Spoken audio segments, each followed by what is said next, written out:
Join Revolution Radio every Wednesday, 8 p.m. Eastern Time on Studio B for Momentary Zen with host Zen Garcia at freedomslips.com, the People Station.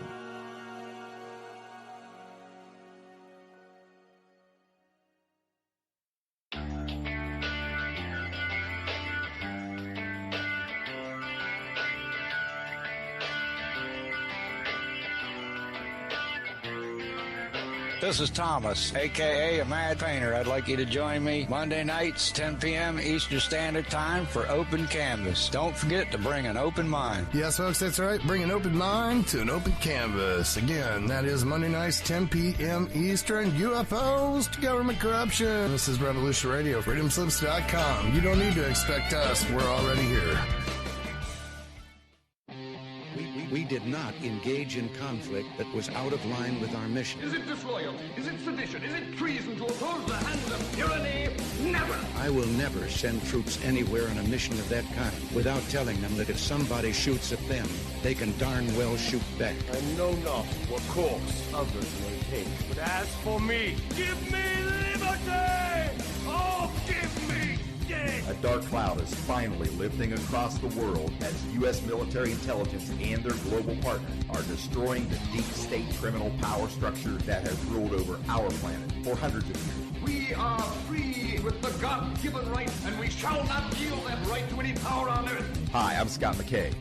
The world is at, and I am your host on The Tipping Point on Revolution Radio, where every Monday from 8 to 10 p.m. Eastern, we bring you the latest in this ensuing takedown of this global criminal empire. That's an image of strength. You'll get the raw, hard truth here on The Tipping Point. So come join us Mondays, 8 to 10 p.m. Eastern in Studio B at revolution.radio.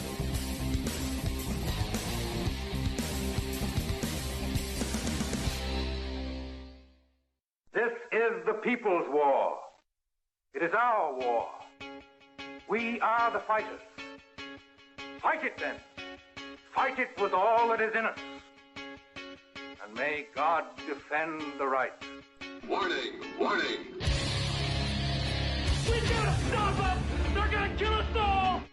See how the trouble you've started? Be they the government, be they industry, be they organized labor, be they anyone, or human beings. Time when the operation of the machine becomes so odious, makes you so sick at heart that you can't take part. You can't even passively take part. And you've got to put your bodies upon the gears and upon the wheels, upon the levers, upon all the apparatus, and you've got to make it stop.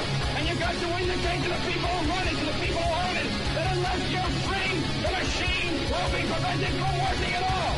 Revolution Radio at freedomslips.com, the #1 listener-supported talk radio station, throwing ourselves upon the gears of the machine. Revolution Radio, where information never sleeps. You called down the thunder, well now you got it. Right, you tell them I'm coming, and hell's coming with me, you hear? Hell's coming with me! Revolution Radio.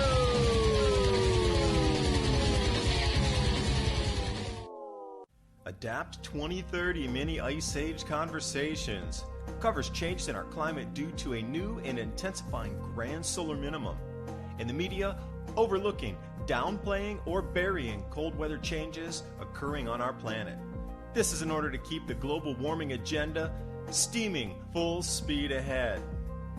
I do this podcast and radio program because we need to begin conversations on how to adapt our food growing strategies long before 2030 as agricultural zones shift, affecting global crop output, but very few mainstream media outlets are talking about the most important issue of our time, cold weather crop losses. Our sun is going through a 400-year cycle, which has effects on our weather patterns as our magnetosphere weakens and the jet streams go out of flow. It's not CO2, it's not you, it's the sun. Are you ready to thrive in the grand solar minimum? Then join me for Mini Ice Age Conversations. I'm your host, David DuByne, creator of the Adapt 2030 Mini Ice Age 2015 to 2035 video series. And I do welcome you this evening, wherever we are on this beautiful blue planet spinning through the cosmos. Ransom Godwin joining me tonight, 420 TV Freedomist Films. We're streaming over on Rumble. To join us there. Ransom's also throwing up some graphics as we speak tonight. Wow, it's been an interesting week. So, as I've been perusing the news, I'm going to just read you a list, and I'm going to read a list of nations, and all I want everybody to guess out there is, what do all these nations have in common right now? So tonight we're going to talk about climate, food, and economy, trying to get your families more prepared during these changes, and they are here. We're in the midst, and September would be the last time that you would have to get ready for something.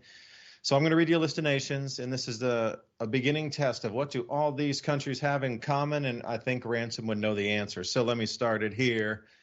Ghana, Ecuador, Sri Lanka, Scotland, Ireland, Belgium, France, Netherlands, Israel, South Korea, Zimbabwe, Kenya, Tunisia, Chile, Argentina, Indonesia, Greece, Italy, Lebanon, Iran, Peru, Guinea, that's Equatorial Guinea, Cyprus, and Turkey.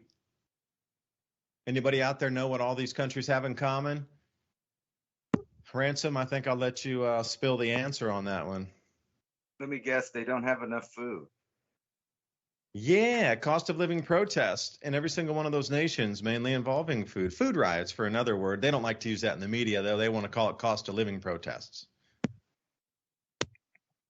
Yeah, because everywhere in the world now you can see like headlines from their countries, like Sri Lanka, for example. I mean, it's pretty much it's done. They're freaking out over there. No food. Yeah, so I was reading some interesting stuff about the strategic petroleum reserves here. Some of that, 1 million barrels that they released, made it over to China, into Europe. I'm thinking, wait a second, I thought the strategic petroleum reserves were for us in the States, and here they are exporting the emergency reserve of our oil, so if it does come down to it, at least we had that much so we could refine it and keep essential things moving in the States. But we're sending it off to foreign nations. I know this is an attack within. It really kind of, the narrative too. I'll tell you one thing, Ransom. I went July 4th and everything, and I went away from the news for the 4 days. After we did our broadcast, I pretty much just stopped the news after that. And when I'd come back, it seemed that there was a bunch of new clay pigeons that had been, up there in the air to aim in on and distract away from. Because everything in that 4th of July had switched into a full new set of narratives, especially pushing this fertilizer shortages now, herbicide shortages. But you and I, we talked about this 8 months ago, saying that first it would be fertilizer in the planting season, and then during midsummer, this would come in and chemical shortages off the charts. So where do you think our ag's going to go? Because here I sit, I'm dumbfounded. America, one of the largest oil-producing nations, energy, and at the same time food, but we're lacking on both, going into incredible inflation on both, which makes no sense. Like, how is that even possible unless the enemy lies within our borders? That's absolutely what's going on. I mean, it's pretty obvious when you see all the gas prices skyrocketing, talking about $200 barrels of oil, and our president still saying, "Oh, well, we're going to have to just rough it out as long as it takes to destroy Putin." However, everything's kind of going good for them over there right now. I mean, in this little scenario, so it's an illusion, it's fake, and they expect people to just accept, crashing, and then to find out that we'll open up the oil reserves, to help with relief, but not really. We're going to give it to our economic enemy. So it kind of tells you where their loyalties lie. And then the fact that this guy's kid is all over the place making deals in China and Russia and Ukraine. It's open. It's out there. So we're like a joke of a country right now. I'm sure from other people's perspective looking in that they're all crooks. They're all crooks right now. It's just open. They're not even hiding it. It's so bizarre that people still are, they'll stick up for one side or another when the leaders on both the right and left are openly selling America out. I mean, it's pretty obvious. Yeah, and that thing with the LNG loading port that was closed after the explosion, what we were told out here on the street is, okay, it was a minor event. There was some damaged, infrastructure in the facility, but it'll be back open in 2 months, and then LNG and all that good stuff, natural gas, will continue. Well, then reading today, in the last few days, did this report yesterday in a video up on the Adapt 2030 channel. The LNG port, the largest in the United States, is going to be closed for at least another year. They're citing society or, safety concerns for the community or the area, the city. So what dovetails right back into the herbicides and the pesticides is we in the United States were sending the LNG over to Europe, compressed, that liquefied natural gas, by the tanker load. And in turn, they were sending us those same chemicals that we were using for at least the base or another chemical that would mix to complete what we would consider herbicides and pesticides for protecting our plants during the growth phase. That's completely cut off now. So that trade-off, see, and this is where I was getting at too, the value of $1 means nothing anymore. It was about the commodity traded as one for a commodity. We're at that point now where it's the trade of the actual physical good in the hand traded to another physical good in the hand, because that exchange medium of green paper, not good any longer, not really wanted. The stuff is wanted. And this is the whole game changer. Is those sending LNG were demanding anything and getting it back in chemical from Europe because they didn't have the same problems. So think about that for a second. Now, even the physical barter of super valuable liquefied natural gas for anything. You can ask, you have a tanker of that, you can ask for anything physical, put it on a boat and we'll send it back. Put the gold on a plane and we'll send it back. Whatever, you got that, you can charge literally and ask for any settlement you want. But that's just another avenue closed. It's just, wherever you look, it seems so purposeful. The gears and the levers are getting, turned off one by one. It's so obvious now that the whole system is malfunctioning because so many gears and levers have been turned off that, oops, pressure's building over there. Oh, turn it off. Now the whole machine's not working and everybody could see it. It's kind of an interesting movement into the fall and the summer. So what are the benefits of this world hunger? I know you've seen that UN United Nations thing talking about the benefits of world hunger at the same time as people are locking up cheese with security tags. They started doing that on the small 1 pound of meat now. This is a evidently common item getting stolen now, as people are stealing 1 pound of meat or, a pound of cheese.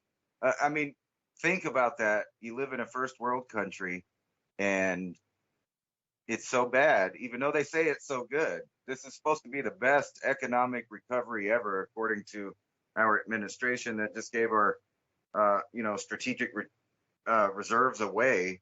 At the same time, you live in a first world country where they put tags on the cheese because people are stealing the cheese and the 1 pound of meat.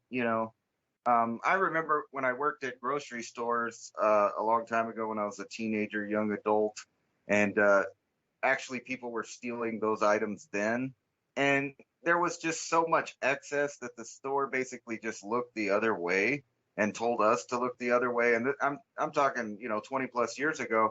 They didn't even care. And now, it's like any other item at one of these chain stores. They have it marked, managed, track, trace, and even, a security tag on it, even the basic little rations of food. And the prices are skyrocketing of all of these things. Now it costs a little more because they have to put a little chip on it. And then think about that. Do you really want somebody basically just tracking all of your food all the way to your house? The whole idea of it's crazy.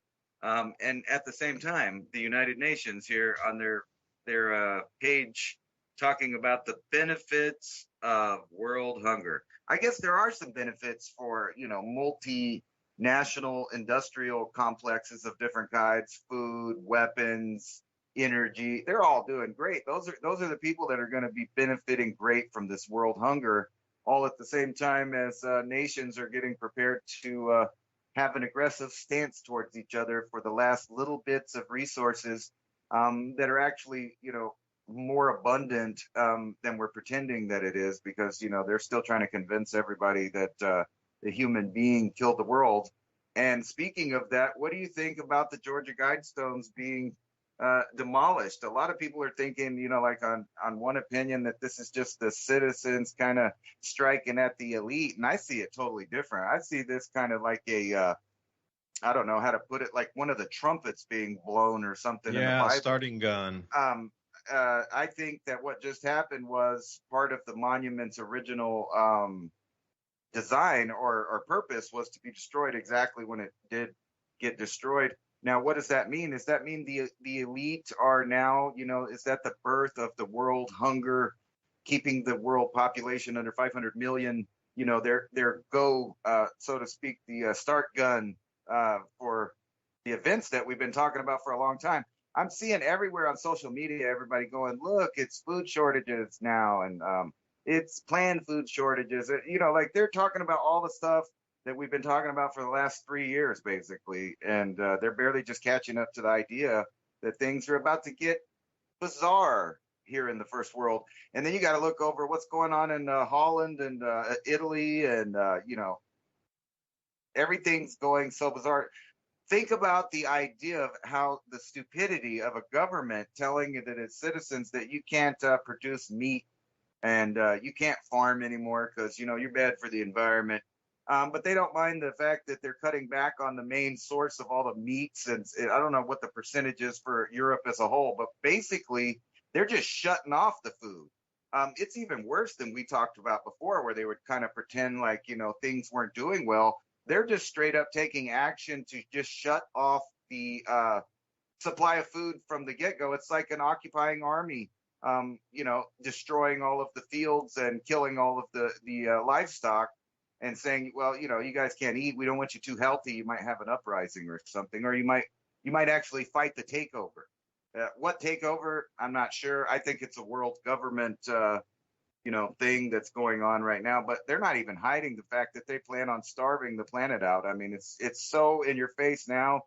You have to be so delusional and stuck in the delusion that you can't be helped now if you just don't see it. I mean, I was a conspiracy theorist all my life, but all of my conspiracy theories that I had have all come to pass and are true, and everyday knowledge, and people are acting like, well, yeah, well, I knew that, but did you prepare for it? Did you actually tell other people? I mean, did they prepare for it? And if so, are you ready to find out if you prepared good enough? Because here we are. We're finally there. Well, two questions then. First, I agree it was a starting gun, not a victory for people. Because something I have not put in my video, but I'm going to in tonight after we finish up our program. I'm trying to still edit through my upload that I'll do later this evening, like 2 or 3 a.m. If you look at the timestamp, you can go and actually watch the explosion happen in real time, and they have a timestamp on there because it was a security video. So all that metadata is on the top in the right corner. It shows you the date, the year, and then the time. Well, what's interesting is when they're passing that single still graphic of it, because they always say, look at an explosion, and then have that exact like millisecond when debris was being blown, because they could, slow it down to that one frame that they're looking for. The timestamp at the top right corner is 3/33 of 2022, 7/6, which is a 13. So when you look at this and go, wait a second, the numerology on that thing's sickening. And right in the top, and anytime you see something with a 3/3 or a 3/33 in it, that's the messaging through the well, you consider corporate media out too, that this is a direct either story, influence, or plan by what you would consider globalists and they're always into those esoteric circles and super deep into numerology, that when you see it, 33 horses were run off a cliff or something. That's specifics that you look for, those repeating numbers of 33 or 333. And I was so shocked to see that. As a very clear image, that was a go sign for everybody. And if you were looking for it, how do they put the timestamp at the top 333 up there? And see, then the next question is what was on that particular tablet stone? Because I visited those in person myself many years ago. This place is called Alberton, way hella out in the middle of nowhere. So I was going down to fly out of Atlanta. And here's my story. I was going to go fly out of Atlanta. I was with a couple of people, and I was like, dude, we got to check out everybody we all knew where the Guidestones, what they were. So we thought, all right, it'll be an hour and a half, maybe 2 hours if we get lost going toward the East Coast. You got to go east off of I-75. Basically, you turn left and then head out way into the chicken farms out there. And another thing, what I really learned was how many chicken farms were abandoned after Tyson and all those big multinationals come into these really poor areas and got everybody to get loans on chicken houses and the infrastructure to keep those massive facilities up and running. And I'm talking 20, 50, 60 straight miles of that stuff off the roads going down a highway. Although a country road, you can only go 60, right? But 50 miles of that stuff on both sides, all abandoned. Now, it would have been one thing if it would have been up and functional and that thing was full of birds and you got billions of birds along the roads there. It was the opposite. They were all out of business. Nothing, just shreds, like some kind of scary movie where they left the plastic. You see it blowing in the wind sometimes off the what you consider sort of those hoop houses. So anyway, we get way out to this place, and it is a granite, anything made of granite, from tombstones to statues to steps and facades and whatever you need to build a building, and placards and building materials for facade and fascia and different things. Everything made out of granite out of there, and a huge stone carving town. It's like the epicenter of the stone carving, and that kind of like granite stone masonry is right there. And did I say the word masonry? Yeah, it is, because that's what they got all over their signs as you drive into town. Then you got to creep through the town. And then you come way, and when I say way, it's a strange anomaly in the earth where you're going downhill. It seems like forever. And then it slowly, barely rises up. And there on the right side, you got to dive into this field. And then, you saw where those blown up things, the road, the actual highway or small, county road is off to the left there. You got to come back 500-800 feet onto the road again. It was just up a little gravel thing. And going there, we were the only car there. Nobody else was there. Where the cameras were, of course. And looked around for a while. It was definitely on a negative energy portal. The person I was with, their lips turned numb and was like, we got to get out of here. We got to get out. Let's get out of here. It's freaky, man. And I felt some like, I understand what ley lines are, and if you go to certain sacred spots and you know where they are, you can pick up on them much more easily. Like a treasure map being directed to it. You stand on it and you feel the feeling. Well, that one also had something resonating too, but it was definitely on the I don't know, not on the side of light. It was, I wouldn't say negative energy, but it was very heavy and like foreboding dark energy. Portal. Just as you would think a ley line screaming out, blasting out positivity and different changes. Well, that thing was doing the same, but on that completely different end of the spectrum. And what was funny is when we got out there, we thought there might be a couple other, things around it. Yeah, you could find or scout around. There might be another something that's sort of a hidden secret around there. Nothing. That is the only thing out there. And then there's nothing. The town and that. And, what is... Because then you get it there and there's only those 4 tablets that are around with that capstone on top. So which of those tablets got taken out, and what is exactly everything on that tablet? Because for me, in my opinion here, the destruction of that single tablet with the metadata time stamped at 333 on 2022 with the 22 or the 2022 and the 333. It's a little numerology in there. Whatever is on that tablet is going live right now. Like that is the starting gun for everything that is in play, and all of these governments infiltrated with the World Economic Forum and all the whatever police and judges and whatever it goes, however deep that goes in infiltration from the WEF and minions, even down at the county level. On this globalist Agenda 2030, whatever that is, that was the go time, and whatever's on that tablet is going to be earmarked for fast track immediacy of implementation. I know it was a long-winded rant there to say, hey, whatever's on the tablet goes live. Well, that's a scary thought, because the one they knocked down first was the English version of the all the languages on there. So what does that represent? The falling of the English world, or the English-speaking world there? I don't know. It could be that. I had suspicion that the people that own this, the people that run it and maintain it, specifically had it destroyed at a specific time. I don't see coincidence in that at all. And I think they absolutely did it. And you notice how the security doesn't show you who did it, when they planted it, what they look like, no helpful information. And they're supposed to be looking for the people that did it.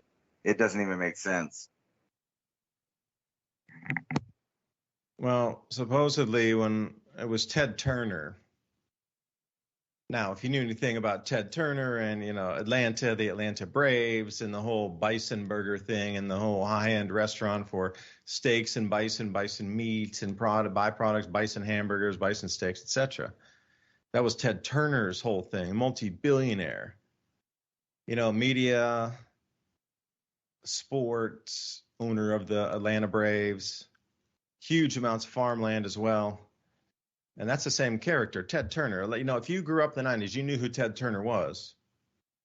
But today he's kind of fallen off the wayside. You might be old, younger generation might or might not recognize the name of what the vastness of wealth that person had accrued. That's the person who was said that had commissioned the stones to be built back in the day. So, they tried to trace, and there was no way to trace it, because they found the quarry that did then the stone carving that did that and put it up in place, and they tried to trace back everything. But, back then trying to find records was much more difficult than it was today. But still, they just came to dead ends where they couldn't find the original financier for it, and it just kind of ended up with the company, and there was no records of and it just kind of got put up, and whatever. It was a handshake deal between probably the owner and Ted Turner that never made it, not even on one ledger inside the company, so nobody could trace it back to anybody. So if you're looking for elitist square in the center of it, and who would caretake that? After Ted Turner, then what happened? So who was responsible for it? It almost seems like it was a mecca. It was almost like going to the Great Pyramid, but in terms of globalists for their, I guess, public spot of reverence, something like this. I'm trying to equate it to something else, but it's not really clicking in my brain of what that represents, that stone monument in the elitist mind. What does it represent in terms of their agendas coming to fruition? There's reverence to it. They're depopulist. Ted Turner's a depopulist. He's in the group there with the Bill Gates, and we got Oprah, and they all hang out. They're all billionaires. It's the billionaire club that thinks that the world needs to be depopulated. They don't even hide that. And you got to keep in mind, Ted Turner thinks that, the poor or whoever, they shouldn't have any kids. So you would know that where they fall on certain political fights we might be having right now after Supreme Court rulings. And he wants less people on the planet. All of the people that are in his group pretty much agree that the world would be better if they owned more of it and there was less people on it. And they have a monument built to this that's talking about, they need to preserve nature for the few elite, but we need about 500 million people and no more than that to live in perpetual harmony with the environment and all have one language and one court system and all of these ideas. We've went over it before on a previous show. These are things that they want. These are things that they're trying to accomplish right now. And people are still denying it. It's more than obvious to me that the world, if you watched maybe one or two World War I and II documentaries, you'd start seeing parallels and correlations of what's going on right now. And we know where that led. That led to the redrawing of the map. that led to World War, League of Nations, United Nations, and then one world nation. And they're even, trying to put that idea out there. I think it was just tested when, I don't know if you saw the clip of the guy saying this is all part of the liberal world order. They're trying to rephrase it and rename it because it's not new anymore. They've taken control since 2001 with all of these agenda-based things, Agenda 20, Agenda 30, and all of the hidden agendas. But one of the main agendas that they never hide from the public is that there's too many people, and Bill Gates said it himself, that they could help reduce the world population if they had a certain kind of health care available to them. And no, I'm not talking about Roe versus Wade, but the other kind that gets mandated, and is also a my body, my choice topic, but people don't see it that way, or at least a lot of people don't think that you should have the right over your body when it comes to injecting foreign genetic material. But, I object to that myself, and I don't want to do that. But, we can get into it. I just recently saw an article. I'm not sure if I still have it open, but it was talking about if they started counting the fatality rate of the human race as it is now, and they added in one factor, that's all the people that were going to be born. And I'm not talking about abortion. That's not even part of the number that they're talking about. They're talking about 1/3 of developed fetuses self-abort now. They claim they don't know why, but that's a large amount of the population being self-aborted for whatever reason, and the number of fertility problems that everyone's facing in the Western world. You can see that either a coincidental line of events has happened in favor of the elites with a certain opinion about depopulation, or maybe there's some plans out there that are coming to fruition right now, and you're seeing the world change right before your eyes now in a bunch of dramatic ways. That's why they told all of the farmers that they can't farm anymore. That's why they're trying to convince people to eat bugs, to not have children, to not move, to not be free, to not breathe freely. I mean, the list goes on. And it's just magical that people don't see it. And I keep using China for an example, because I just feel that they're just 2 steps ahead of the rest of the world, because soon, in my opinion, it'll merge into a one world order. And here it is. Chinese researchers claim they have built and tested artificial intelligence capable of reading minds. Now, they also have another article out talking about how they can use a machine very similar to that one that can test someone's party loyalty, right? So that's really scary. Now, they're talking about the Chinese Communist Party. However, put that in the context of the Western world, and you could see how recent events might make someone that was power hungry also like this advantage and this power over the populace, and at the same time have convinced that entire populace to carry around a small computer nicknamed a droid, or you might have the apple that has the symbology of taking a bite out of the tree of knowledge and truth there. But either way, they've already convinced people to carry around a robot that now is going to start correcting them whenever they say the wrong thing, tracking them, helping them be arrested. And whenever you tie all of these devices together along with these new technologies that they have, basically they're bragging over and over again. And I've been showing it on my channel for years. They're bragging. They have multiple different AI learning machines, and machines that can read your mind, literally. They can pluck the words right out. They can pluck the images out. And now they're saying that they'll even know if you're, loyal. Now, put that in the context, like I said, of the Western world, and now there's less favorable parties that have been made to look in a bad light, and they've been promoting the idea of civil war, which brings us to this Independence Day, which if you were looking around the country, you would think that everyone has lost their minds. There was, shootings. There was people thinking there were shootings, having stampedes. There were several attacks around the country. Several of the cities were having issues with violence for one reason or another. And they keep promoting the idea of civil war because soon they're going to announce this world government and that our government is going to participate in that. And they don't care what we think. And that's what they've been showing us for the last 2 years. But now they have the technology to find out, if you're imagine, go back to 1930s and imagine if certain governments back then had this technology to know if people were loyal, to know what they were thinking, and they could get them in a room where they couldn't hide their thoughts from people. And that's the world we're approaching. And they're using AI. And then, if you believe in some weird stuff, I don't think they discovered anything specific or, all that great on the CERN extravaganza on the 5th. However, maybe I don't understand the quantum mechanics behind it. I think they discovered some new particles. What that infers, I'm not sure.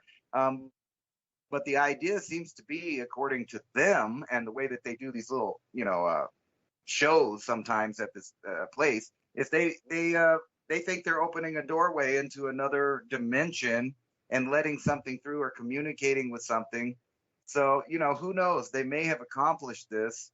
And recently I was just watching a documentary that suggested the idea that when they do this, there's some place that has entities that, and they said it, not me. And I thought it was, quite relevant, is that, maybe these entities are the entities where people get the voices in their head and things like that. Going back in time, they may be the people that were feeding the prophets information or telling them sacred geometry or whatever you want to know. They would do that, but it seems to be that they feed off negativity, and that's the kind of systems that they build. So that's kind of fanciful thinking there, but we're now at a point where we do have an alien type consciousness, if you will. You may or may not believe that they've hit the singularity, but they are floating the idea that the AI is pretty much now in control. And it's going to decide if you're racist. It's going to decide if your credit score is good. It's going to decide if you need to come in for a medical treatment that you've been avoiding. And that's where we're at. So look forward to some weird months ahead as winter comes in and they propose the ideas of, the last couple of years that we need to lock down. Meanwhile, they're pumping the fear up, and I think they're going to use this monkeypox to get even bigger. If you've been noticing, they've been adding about 50 to 100 new cases every day, and keeping it, not at the very top of the headlines, but right under that. So it's in the back of the mind of people. And then you have the president of the United States talking about the next pandemic as if it's already, a go. And then when I see the Georgia Guidestones, they're getting blown up. That to me looks like a 9/11 event. That's a message to the rest of whoever's paying attention that it's a go, and let the culling begin. That's a scary last sentence there. Let the culling begin. Yeah, because the good old days when you could ride on an airplane, how much of the world do you go over? If you flew anywhere at length, how much of the world is not populated and just empty? So much. So much of it. If you even fly across the states, you go through areas where nobody's out there. And then if you go a little bit further north and you're taking somewhere across Canada or across the pole up there, around the pole, to get over to Asia, it's just 3 hours at what speeds are aircraft going at with nothing, 0 people, almost. There are vast quantities in areas of this planet that are not habited.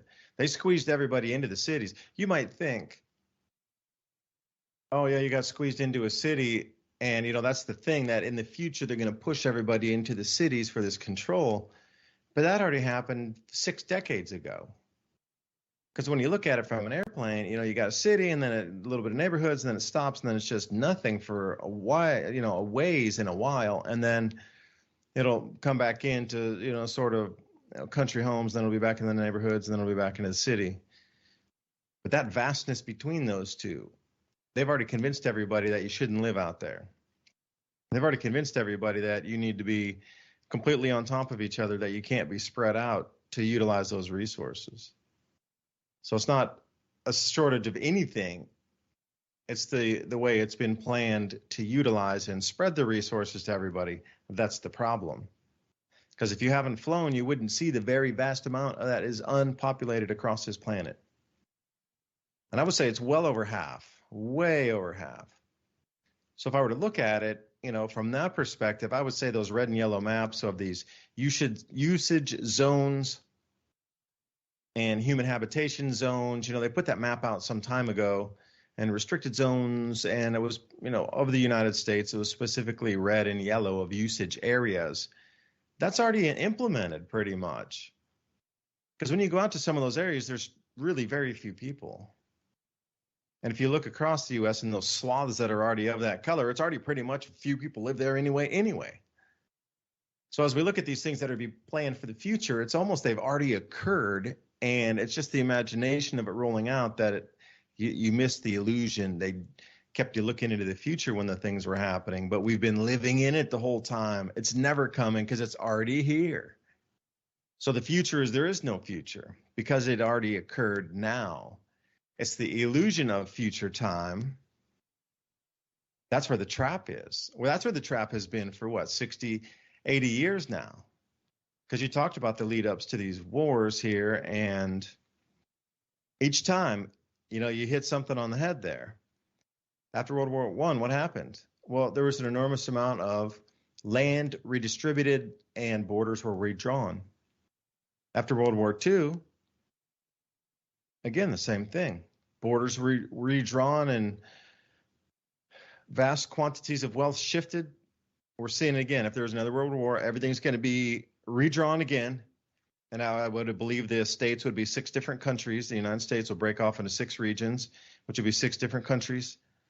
And borders and everything will be redrawn, and there'll be a giant shift of wealth. Well, that's what this new BRICS currency is about. I just saw that Indonesia was going to be joining, Malaysia, Singapore.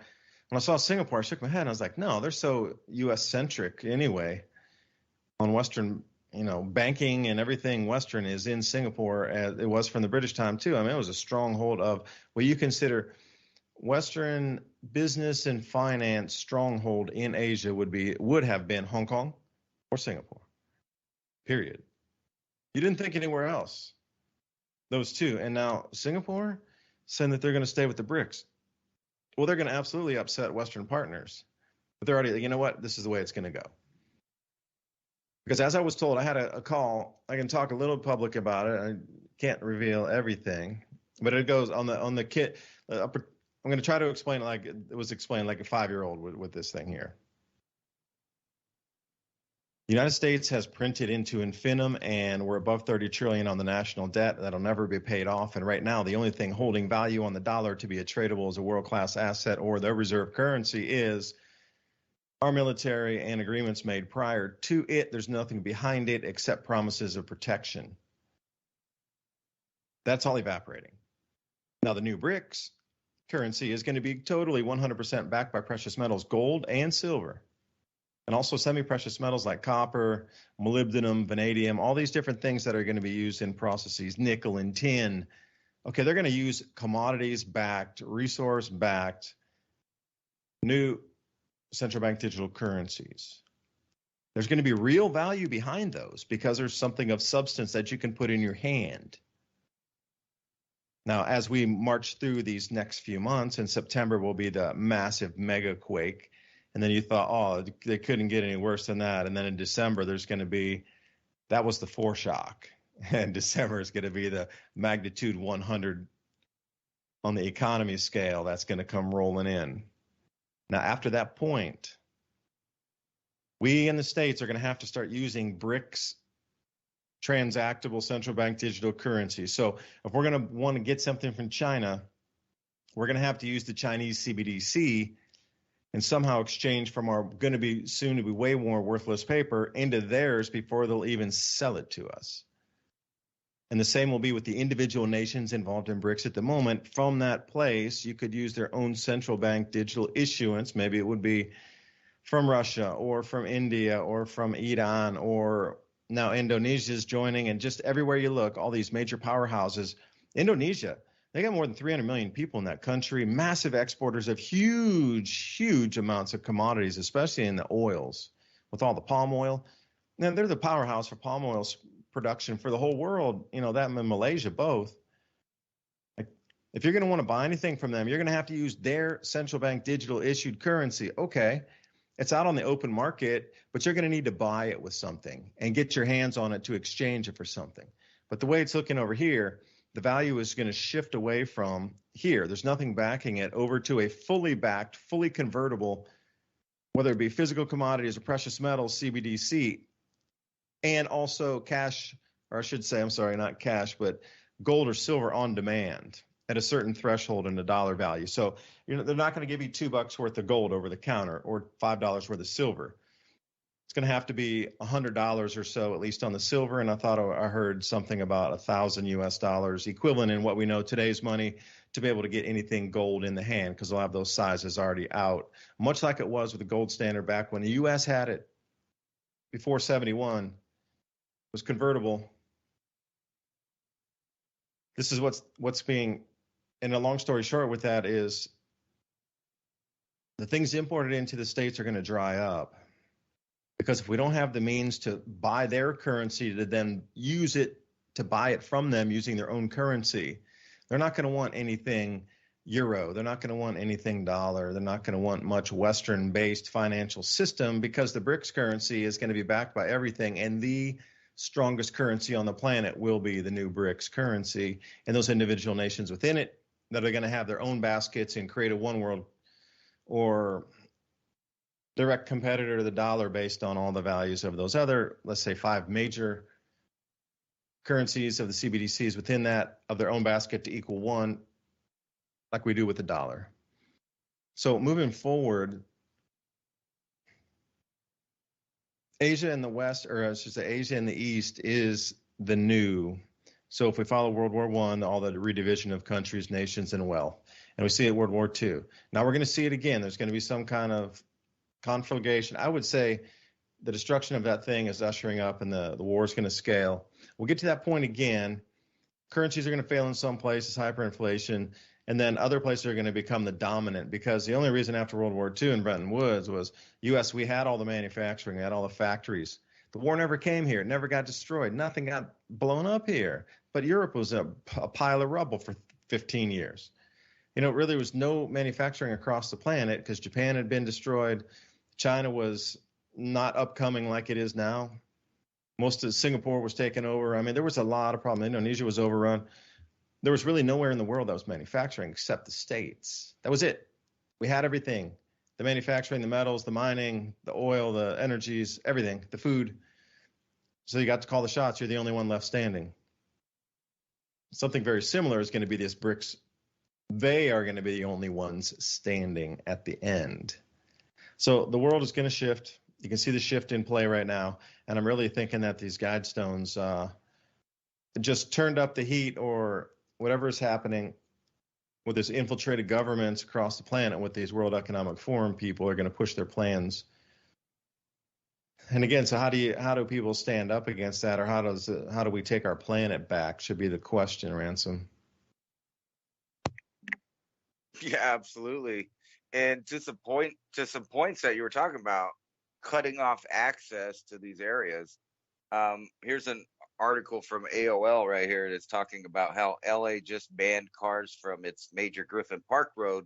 I didn't really read into this, but it's saying, is it a beginning of a road revolution? And I could bet money that what they're talking about is how it will help the environment if you didn't travel and maybe if you rode your bike down these things. But if you just think about the idea they're promoting, and they always, put forth an inch and then take a mile, so to speak. They're talking about banning your access to certain places, and how easy is that to do it? And then you were talking about also the financial systems transferring. And if our money is failing and the BRICS, starts doing well because they're basing it on real things, would you trust Google's democratic AI to redistribute the wealth of Americans? And that's what they're pushing for here on this Motherboard article. Researchers built an AI that gives out money based on who started with less resources and humans preferred it according to them. But the whole idea that you would be giving all of your stuff over to this AI is being pushed so hard. And you're right. How would American money that's based on nothing fare, in comparison to new money? And back to track records of war, I like to bring up Gaddafi whenever we get in this subject, because, he was trying to make a gold-backed currency. He was trying to make racial equality, at least for his country. He was trying to bring up resources that they didn't have to pay other countries for, making aqueducts and all of these other things. And that seemed to be, a big middle finger to the central banking cartel. And they did what they always do when a country decides to do that, is we go to war with them.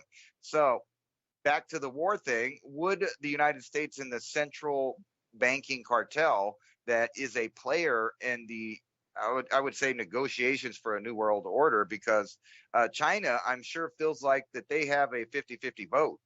Whether or not the rest of the world believes that, because they feel like they have, a third of the planet and half of the economy, if not more. And they're building their, military to rival other people's. That's what they're doing while they kind of stall out. And they have big plans.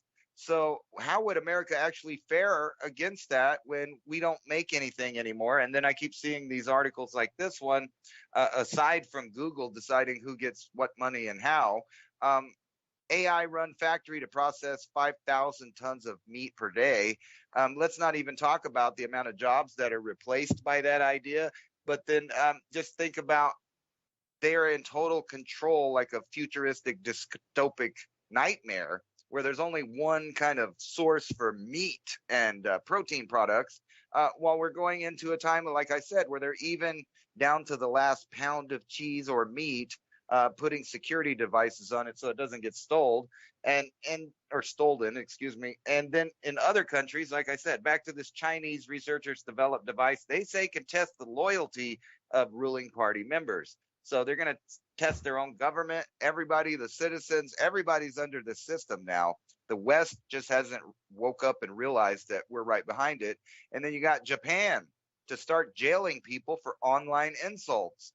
And this is what they were trying to pull all over the world. And they've succeeded in some places like Italy and the UK and several other European countries, along with China and North Korea and some of the more harsher totalitarians that are out there.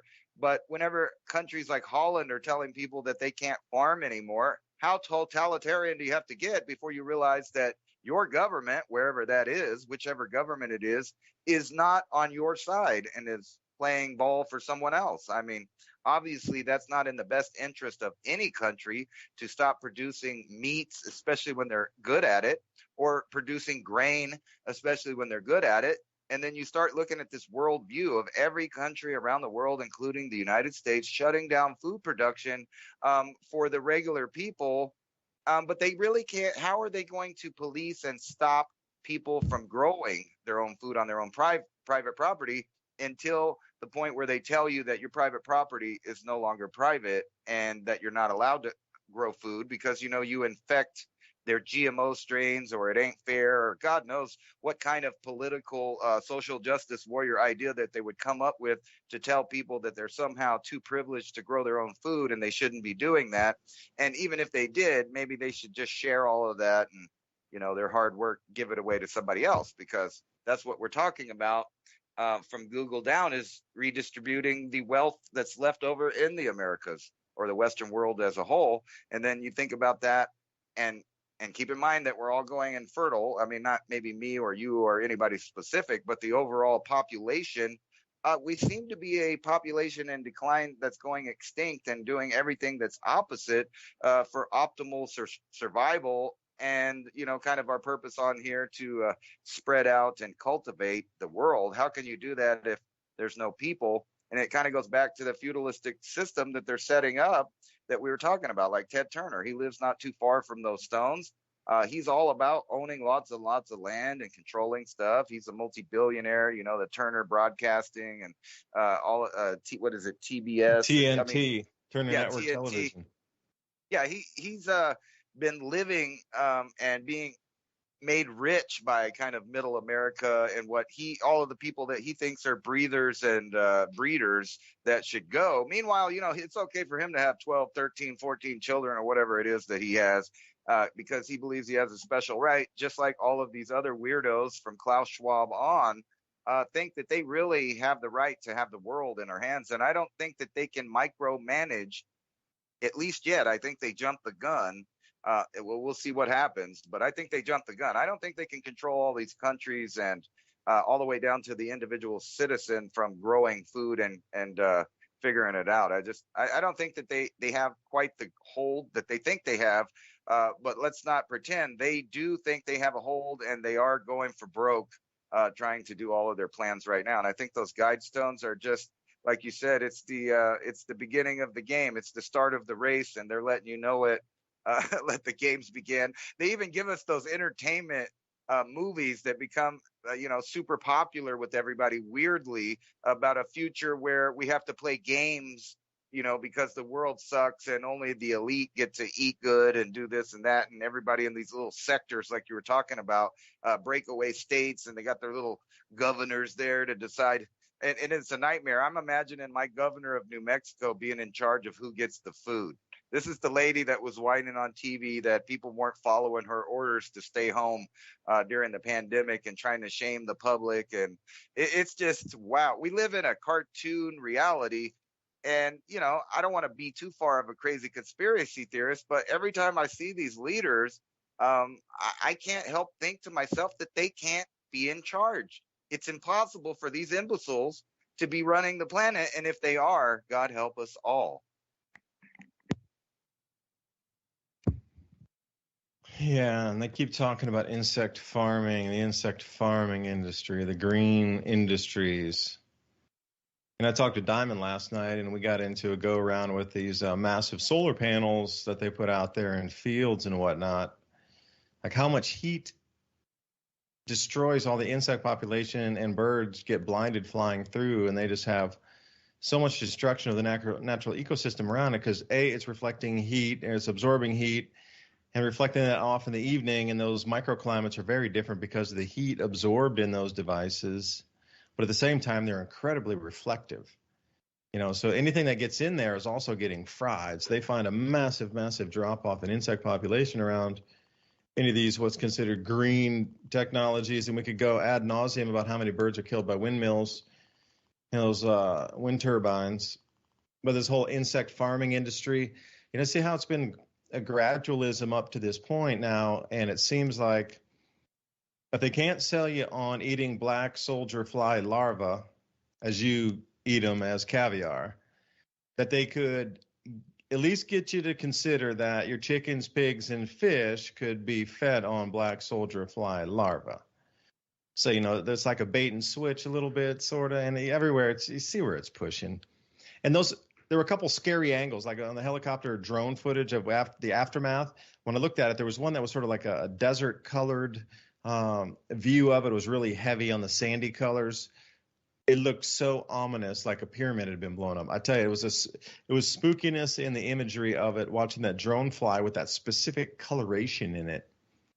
And it looked very much like the collapse of an idol for civilization or something like this. When you saw it, you knew that was something very, very, very significant had happened.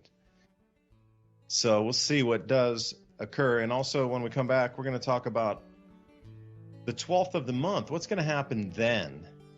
And this KP6 that's coming in with some geomagnetic activity, solar storm, is going to be enhanced electricity in the skies, the green clouds, they called it the Hulk derecho, 100-mile-an-hour winds and green skies, ripping apart all the corn, South Dakota. We'll hit that when we come on back. We'll be back in 2 minutes and 2 seconds. David DuByne right here with Ransom, Godwin. On Mini Ice Age Conversations, climate, food, and economy. We're back right after this break. You're listening to Revolution Radio at freedomslips.com, and we'll be right back after this message.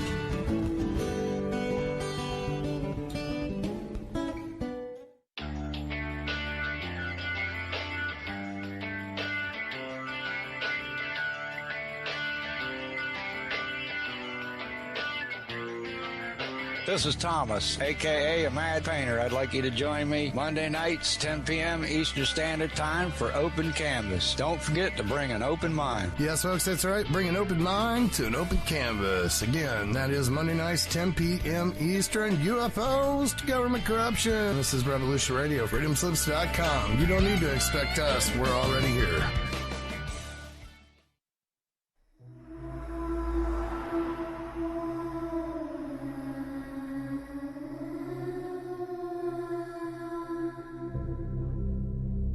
Are you interested in the paranormal?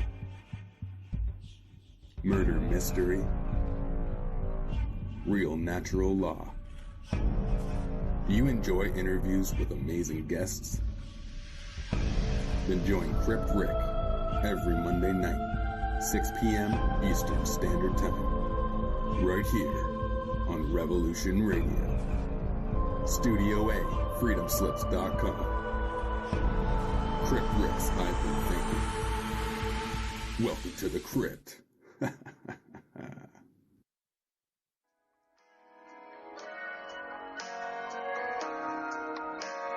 Join me at Revolution Radio, Studio B, at 11 a.m. on Saturday for Free Association,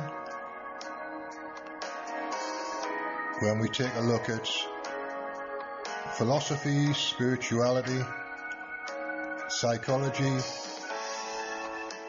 social issues, and geopolitics. It's every Saturday at 11 a.m. Eastern on Studio B at freedomslips.com.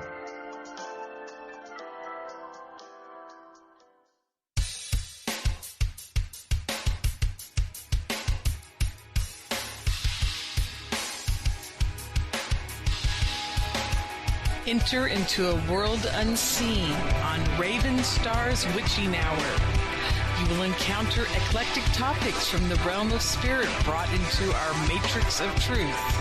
With your host, the Solaris Blue Raven. Solaris will bring you an array of unique guests covering topics from ghostly spirits to amazing anomalies, covert technology, UFOs, and shadowy global events. And that's right here at Revolution Radio, freedomslips.com, Saturdays, midnight till 2 a.m. Eastern Time. Revolution Radio, where information never sleeps.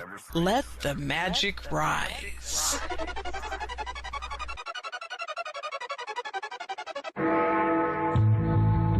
Galactic Interstellar Council on Revolution Radio Studio A, Fridays at 2 p.m. Eastern. Join us as we traverse the starseed paradigm, as expressed in the time-space continuum that we know as the divine expression of love and light. Integrating this conscious unity into the galactic paradigm. So welcome all, both terrestrial beings and galactic beings as one. So be it. You're listening to Revolution Radio.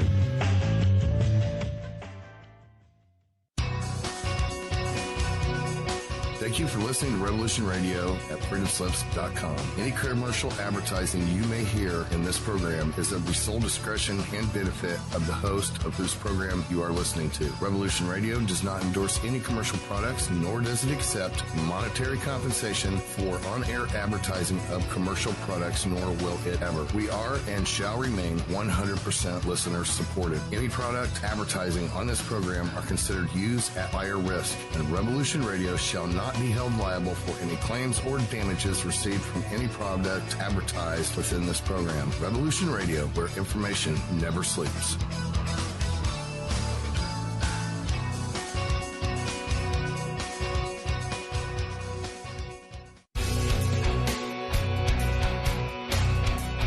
All right, thanks for listening while we take that short break here at Revolution Radio, freedomslips.com. And yeah, we're going to get back to your host.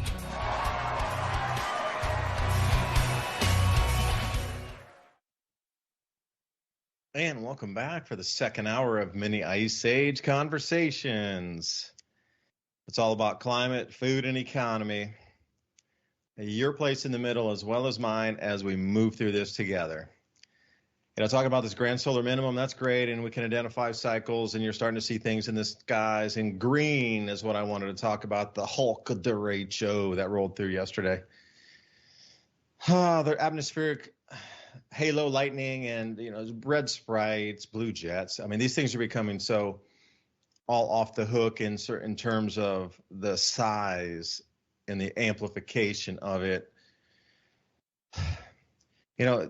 You can talk about those things, but what's more important are really where we're sitting in the economy based on this and the food production losses. And I have some numbers. I was looking at some numbers while I was grabbing another glass of water here. How it's going to impact, or how this cycle has impacted food production.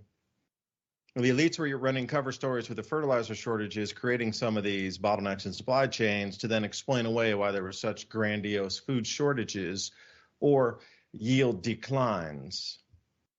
So now we get into this kind of Rubik's Cube of what is, what isn't. But I do want to thank Revolution Radio for letting us chat tonight about these subjects openly. So on my YouTube channel, Adapt 2030, I pull back a little bit on the reins there because I know what the algorithm is going to flag or not over the years of doing it. And even though I thought I walked within the lines of what's acceptable, and then I put different versions maybe up on the Patreon channel or over on BitChute or whatnot. I've been flagged the last, several videos for just talking like we are tonight, but even in a more, family-friendly fashion, and they're still, flagging the videos as non-advertiser friendly. So these kind of topics to talk about are just borderline on the edge of what is acceptable at the tube over there. So you're getting the real info, and the closer we get over the targets and the more this makes sense in your real life and how you can, forecast it out on timelines here of how it's going to go. So thanks for that, Revolution Radio. And if you want to support freedom of speech like this, consider a donation, Revolution Radio or freedomslips.com. Many different ways to donate at the top left there, donation tab. But, Ransom, I got a question for you swinging into here. At what point do people in the United States take to the streets because of food prices? Because when we started the very first hour, I read you that list of probably 15 or 18 different nations that are having food riots, quote unquote. What was it? How'd they reterm that? They bent the narrative. Cost of living protests, excuse me. It's not food riots anymore. You're not allowed to write about that. It's called cost of living protests. For those of you out there, make sure you're on the new narrative language to stay current. Cost of living protest. So when do you think it would happen in the States? Because I'm trying to work through some of these scenarios. And my timelines are going like this. And anybody who out there is taking notes on a piece of paper, these are your timelines moving to September and October and Ransom. I like to see, at what point do we start to get into where people really take action here? So we sit in the middle of July coming up. It's the first week of July.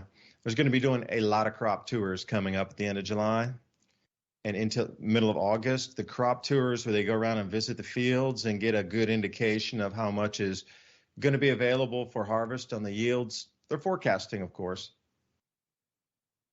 Places like we're going to talk about just wheat in general in the United States. Generally, it's 52 bushels per acre for wheat on an average harvest. Well, they've had years better and they've had years worse. But if you average all that out over the last, I think it was a 35-year average. It wasn't a 40-year. It was the 35-year average. It was 52 bushels per acre. This year, they're forecasting 27 bushels per acre. And that's before the herbicides and pesticide shortages have been added into this. This is just from the fertilizer woes and the climate woes, the weather woes. There's droughts out in there, massive derechos, huge winds, flooding rains, it's extremes everywhere. Crops are having a little difficult time handling this. So we're down at 27 bushels per acre before we go through the time when we need to protect our plants.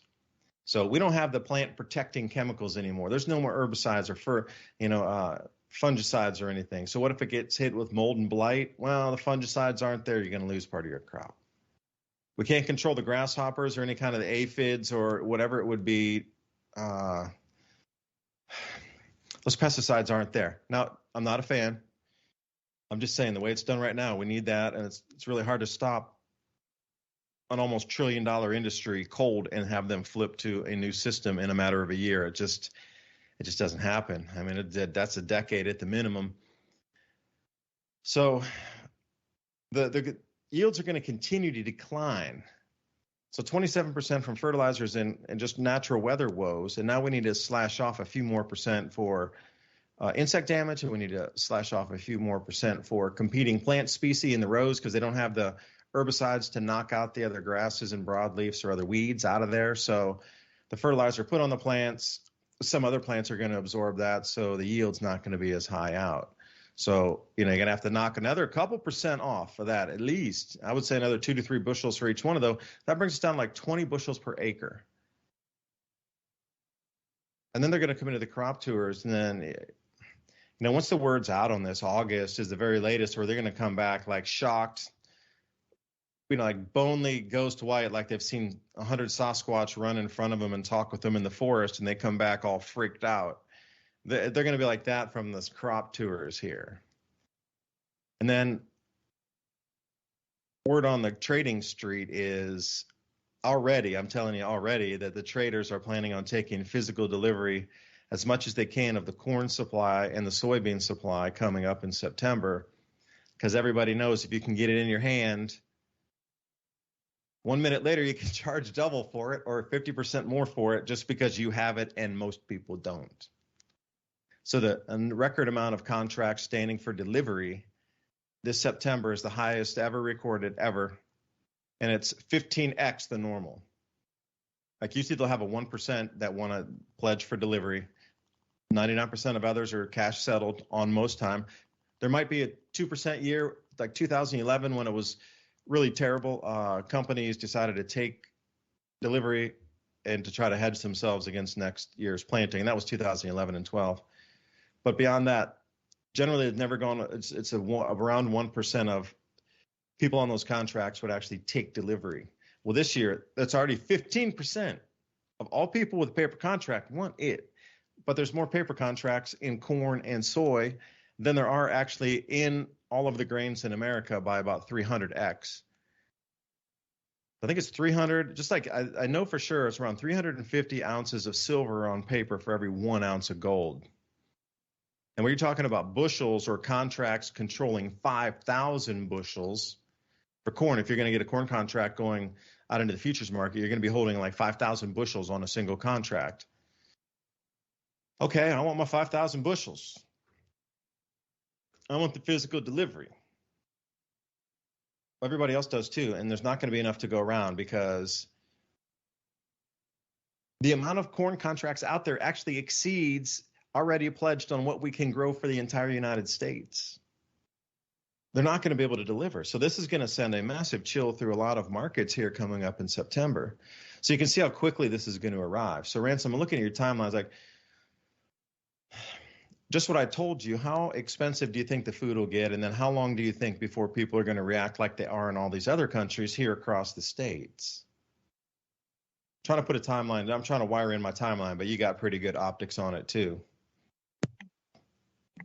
I think it'll be this winter. I think this winter first will become the kind of, milquetoast complaining about it on the news, and they'll run the local news, stories about the price of food going up, and they'll interview everybody, and people think, oh well, they know it's happening, it won't last forever, but they plan on doing it for a long time. I mean, here's an article from The Guardian talking about the UN warming, and all of that stuff that you were pointing out, the weather, the all of the different factors that are going to contribute to what they're calling a famine.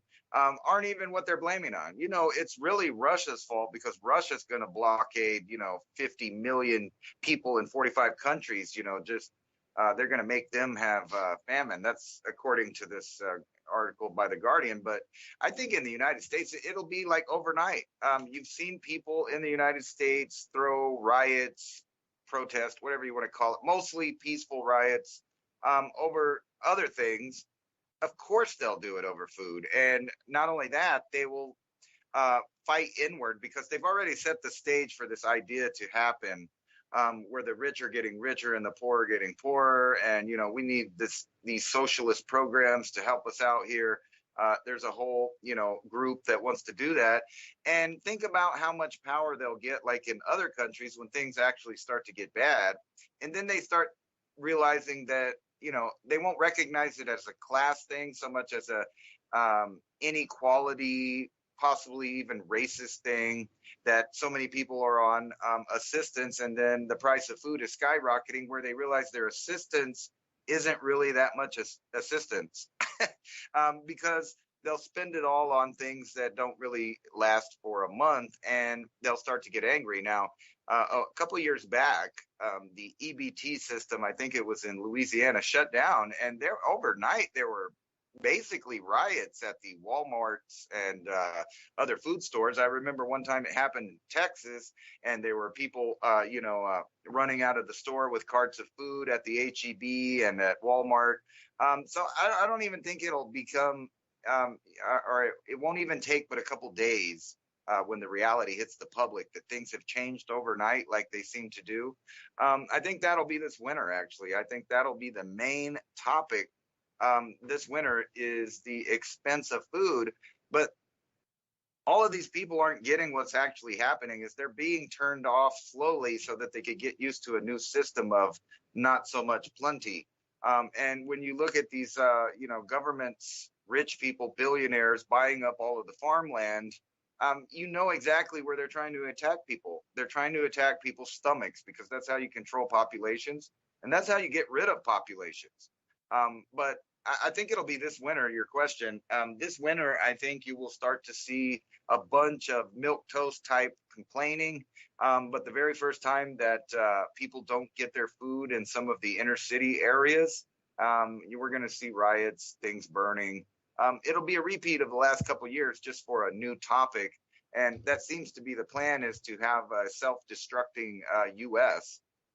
Just everything that's been going on with it, at least this administration. And actually, I believe it goes all the way back to Papa Bush and maybe even before him, a long orchestrated collapse of the United States, to where they get us in a position that I think people will be begging for order after that. And they'll want to join the world order, because they'll want some of those goodies that they get for being a good citizen. And as long as they keep their social credit score up, and they get their scheduled medications, and they have all the right opinions, they'll get their rations ahead of everyone else that are not part of the programs. Because look, here's another CBS. Oh, wait, Ransom, it's already like that. See, that's already like that. It's not in the future. It already is like that now. Why do you think people so they obeyed almost every single mandate, law, and whatever, other than the universal law of thou not shalt harm, Yeah, we're there. Yeah, we're already there on we said scheduled medication. We already got all that's all in place. Like, they make it seem like it's going to be the future, but it's already here. And that's the trap, is it's already here. So you think it's in the future, and you don't know that you're missing that it's here already, the thing they're going to implement, because they've already implemented. So you don't even know that's how clever it is. They've already implemented of the thing you're terrified of, but you're already in it. See, that's the whole thing. It'll always be in the future, because they got to let you believe it's in the future and not now. So you don't know it's the now, because then you go, whoa, we're actually, that's already live here, or it's around. Oh, there's no future. Then what? If everybody starts to wake up to that point. No, I'm sorry. Go to continue. I cut you off, man. Bad. No, that's all right. And I kind of wanted to change directions, because earlier I was showing some video on the broadcast that was basically a giant piece of granite landsliding down somewhere in I forgot where it was, in the Rockies in Colorado. But we're talking not just like a little landslide of some pebbles or a couple boulders, like a whole portion of granite was falling down. And then I'm looking at these mudslides in Peru, and, these massive forest fires in some of the rainforest, like around Machu Picchu and stuff like that. But we're seeing, and right away, I started thinking of, I think it was maybe more than a year back that you were talking about around this time, coming into the end of 2022 and 2023, that you would see more and more mudslides, landslides, and things like that. And I kind of wanted to get your opinion on that. Do you think that's actually increasing, or is it just timely timely things happening around, several years in California. They've had some pretty bad ones, but that can be attributed to kind of not only liquefaction from earthquakes over time, but the ocean coming in on it. But some of these other places are not like that. We're talking about big columns of granite just deciding to give way and come down. And then I bet you've seen the people over there in the Alps going crazy because the glacier finally collapsed after, I don't know how many hundreds of thousands of years it finally gave way and collapsed. Something that's been melting all the way back to the Ice Age. They're finally, upset and shocked that it has finally come down. I kind of wanted your opinion on that, because all the glaciers in the world right now have been disappearing for a really long time. It's part of the cycle, but they always try to use the year after and the year after as some kind of dramatic, before and after. And they rarely ever talk about how the poles are gaining ice at different times, sometimes record-breaking amounts even this year. So they're ignoring all that, but they are making sure that everyone knows about the food crisis. So how do you think these natural disasters, if they're going to uptake, are going to fit into this in the next coming year? Because I just see more and more of them, and our governments around the world don't seem to ever fail to use something that happens as an excuse, unless it leads you down the wrong path. Like I noticed they don't talk too much about the Tonga thing, because the whole implication from that is that the southern hemisphere is going to be cooling for some time, just from that event alone. So how do you factor in all of these other things that are happening with their scheduled food collapse? And that's what I'm calling it. It's a scheduled plan to stop the food at this particular time. Exactly. Like I mentioned it before, I keep seeing people finally mentioning it now, like commonplace. It's on the tongue of everybody. Everybody's discussing the famine, food shortage, food prices, etc. But we've been talking about it for years now, and it's not a conspiracy theory. Like you said, here we are, and now we have all of these other events, and you listed a number of other factors that help out this time. So how do you think that these natural disasters will fit in? And do you think that's going to be the excuse going forward, or another scenario that we've kind of talked about, which is a small nuclear exchange in which they blame weather patterns and all of their baloney? They can just pick a new narrative if we have a nuclear war and say, oh, well, it's because of this and because of that, and that's why everybody's starving, and that's why it's getting colder. All of their lies don't have to be explained anymore if they have a new focal point of doom and gloom. Well, no, that would be it. The cooling's here. If you looked at Dr. Roy Spencer's global tropospheric temperatures, we're only we're at 6/100ths of a degree, not even 1/10 of a degree warmer than the 30-year baseline average. So this whole thing, if temperatures are dropping, there's going to be significantly more ice up in the Arctic this year because of just the difference in the water flow under the Arctic, which is of more freshwater nature. And that's on a 9-year cycle anyway. Now, David Dilley does excellent research on that. You might want to check out. It's called the Arctic Meltwater Pulse. And it goes through. So it's an 18-year round trip cycle. So there's one cycle of more freshish water that gets pushed under the Arctic, and it freezes faster because it's not as saline. And then as that one circulates out, there's another one that's upwelling that's of much saltier concentration that's pushed in as well. But that 9 years, since it's more saline, the cap doesn't form as quickly or as thickly because it's really saline in there. Salt water is difficult to freeze solid. But if you have an enormous amount of fresh water, it'd be like a Great Lake up at the top there, frozen solid. There's going to be an enormous amount more ice gain. So they're going to have to try to explain that away. And this amazing amount of ice gain up on Greenland happening in the summer right now is something they're not talking about either. There's anomalies happening everywhere. And this green derecho should be one thing to take a look at. I get it that it was going into sunset. but the sky was green, and they actually call it the Hulk, Hulk, like that green Hulk superhero or cartoon character, derecho. And then we got the landslides. So we're seeing atmospheric disturbances, and the top 2 miles of our crust is going to continue with this slight magnetic variation that's going to amplify and be at its strongest in October of 2024. So these mountain slides and giant rock rifts, and what would appear as part of a mountain falling away is, the top mile of the crust just barely even moving in terms of geologic sense. It might have moved only 10, 20 feet. Something might have uplifted or shifted. But in terms of a mountain, that's nothing, really nothing.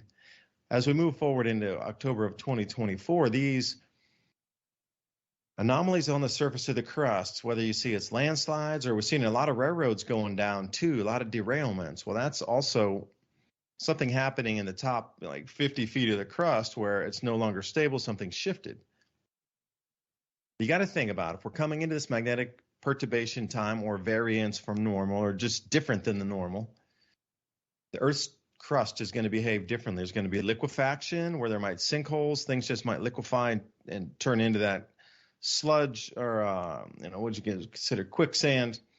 If it cracks and pulls, you got to think what's on top of that or what's in it. We got all the pipelines, natural gas. We got chemical pipelines. If you didn't know that, I didn't know either really until I looked into it more.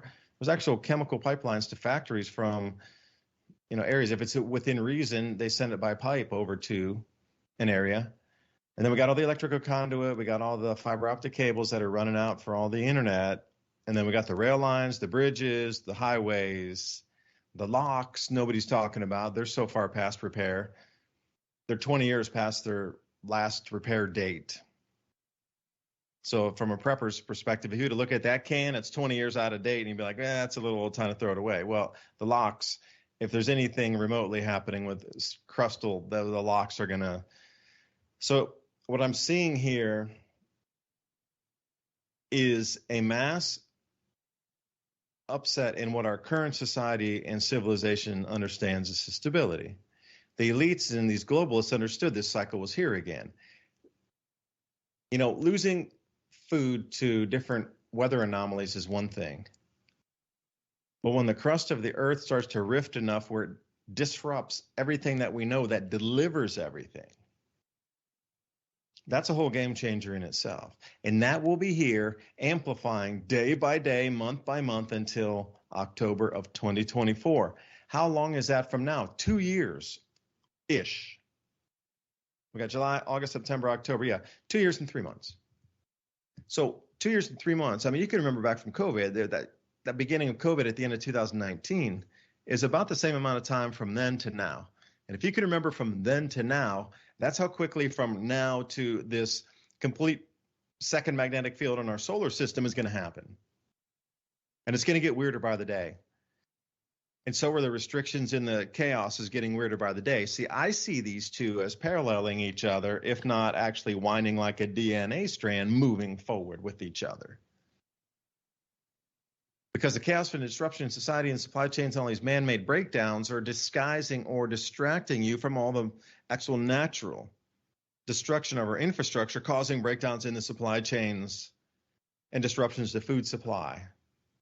Now, which one's easier to sell to a populace? Other supply chain breakdowns or the Earth's crust is rifting and it keeps breaking our delivery system? So, hold on, keep paying your taxes, though. Like you're putting in one of these two camps within 2 years. And this apex, I'm not really sure what's going to happen, but there's going to be electromagnetic effects in the skies that have not been seen for thousands of years. And Ransom, I come back to it. I consider you like an excellent explorer into those things, plasma petroglyphs, documentarian, researcher, archaeologist. That's Ransom. So what we're going to see in the skies again, that's going to be hard to really keep people in check when they see Squatter Man or, dancing centipedes or phoenixes in the skies. After lightning storms or prior to lightning storms, above them are going to be glowing with all these mythical creatures. that's going to be difficult to keep society together at that point. Like, we're going to be at that point in October of 2024. So between now and then, what's happening? So, Ransom, I was hoping I did answer your question a little bit, but this whole thing about, the Dutch uprising and what's happening with protests now across the whole world, seeing this, and the farmers are taking the lead. The truckers try to get to go over in Canada, but now the farmers realize that they have to stop the food supply themselves to get the general populace behind them to take out the corrupt leaders of countries before the corrupt leaders take away the food under their rules. See, there's two schools at play here. The farmers are like, we're going to block your food so you notice there's a problem with your food supply because the government's going to make us stop farming and growing food. You all are too stupid to get it because you're just being distracted and run through the narrative machine. So the farmers are taking it to the streets going, we're going to cut off your food so you know what it's like when we cut it off. Because the government's going to cut you off because they're making us stop farming. They're going to cut you off, and you'll know what it's like when they cut you off under their rules. We're going to do it, and we're going to turn the food supply back on again. They won't. So I like how it's jumping in front, but the way to get the attention, and this is spreading worldwide too. Like the trucker thing was a little difficult in some of the larger nations to pull off. Canada, a little bit different. It was still during the COVID time, but now a lot of those things, the protocols have been lifted off. People can now this whole thing about the farmers, truckers is one thing, farmers is another. I don't know. I've been around. I got my own farm out here, but around farmers, they're just a different type of mentality in terms of toughness than just the average person on the street. And I'm going to say that because A, you're out in the inclement weather. B, you're always being nibbled, eaten up, cracked by insects, tons, poisonous plants, poison ivy, poison sumac, poison oak, whatever. And then at the same time, trying to be out in the heat and, like super feats of strength of trying to lift things and roll logs over and, cut trees and dig and plant and fertilize and all these things. Get stung up by bees and wasps and things. Like, shoot, it takes a different kind of mentality of toughness to be out there, taking on nature to try to get it to provide food for you versus somebody sitting in an office. There's a huge difference. Like, farmers are generally tough. Like, truck drivers are super tough as nails. When you get these two working together, now you got guys out on fishing boats. They're strong. They're titanium and tungsten nails of fishing guys. Damn. So now you got the fishing boats, the farmers, and the truckers all saying this stops now. And I'm happy to see it happening, and they're focusing on the food, because you're going to be forced on the food, not the focus. They're focusing on the food and tell you, hey, the government's making a huge problem. You're not going to have enough food in the future. They're cutting all of us off. They're not going to let us grow your food in your country anymore for you. That's what we're trying to tell you. They're going to stop your food production. They're putting all of us out of business. And I don't know how much, winter's going to be setting in a few more months. So they have a couple more months to get people to wake up and start siding with them to then say, no more of these World Economic Forum people. We're not going to wait for the elections. We're going to remove them out now and replace them. They all need to be removed from power. And I don't care if it comes down to the county level. Everybody in that World Economic Forum and on the Agenda 2030 needs to be removed. But it's so damn entrenched now with everything. It's really difficult to find, like, you're really trying to strip threads out of a woven fabric. It's so part of the political system, the culture, the banking system. Everybody's on it. The lobbyists are out there, and you got to remove these people out of there. And I'm hoping that somehow the farmers can do it. But I'm like, how many people would you really have to remove out of the governments to bring us back to some equilibrium again, that it's not completely controlled by billionaire money, to people on the ground to be, like you said, the enforcers or the informants for the rest of society? I don't know, man. The illusion's breaking down right now. The Dutch uprising is going to move to the French uprising, which is already the Italy uprising. And it just, everywhere you look, in the Sri Lanka and Oman and where was it, Ghana and South Africa, it's happening everywhere. So it's just a matter of time until it's totally every country's farmers are blocking roads. But will that do any good, though, is what I'm asking. I don't know if it will do any good, but you notice, like you were talking about, the two different types of people there. You got the city people, government people type that live off of things that don't actually produce, some kind of resource. The farmers and the truckers are different. They are giving a service or a resource, and they're not dumb. They know that what's being proposed is them to turn off their production so that people can starve. And you sent me this other article about Southern Europe restricting drinking water access. So when just adding those two together, they're telling you that they're going to try to starve you out, and you can't use the water like you need to. And then you skip over to the U.S. They're dropping the requirement for high school diplomas because they're having a recruiting crisis of people that don't want to fight. However, at the same time, they're looking at numbers of how many people are upset with things, and then you skip to this Dutch farmer thing. They've already opened fire on this, and it seems like even in these Western countries like this, like the United States, they are trying to pull a civil war. And how silly would that be, actually, when these are the people that actually feed things? But you have this problem in every country whenever half of the country starts to live off of the other half. It's kind of an inevitable thing, but they're not even, trying to negotiate that they do anything for the environment that they're claiming about, too much manure and stuff. They're just telling them, you know what, we're going to pick certain amount of you guys and you can't produce food anymore. That means that your livelihood, all the money you've spent, all of that, and wait till they start doing that here. Because I think they will. They'll start telling everybody that they can't do this or that because of the environment, because of the new world rules. But what world do they think that this is actually going to make sense, where all of these people are just going to give up, stop what they do for a living, and stop producing food? That's ridiculous. We all know it. But if you can get all of these little countries embattled in some kind of war, then not only were the people too busy to grow the food or ranch the food, but now everybody's starving, and they can blame it on, combat situations going on near them in Europe that may spread. That's one avenue. But you notice that everything that the Western world's doing is kind of like, a good analogy would be if you've ever worked at a company that was going out of business, and all of the employees know they got 2 weeks to, pretty much do whatever they want, and they don't really care what's going on. I'm just going out of business anyway.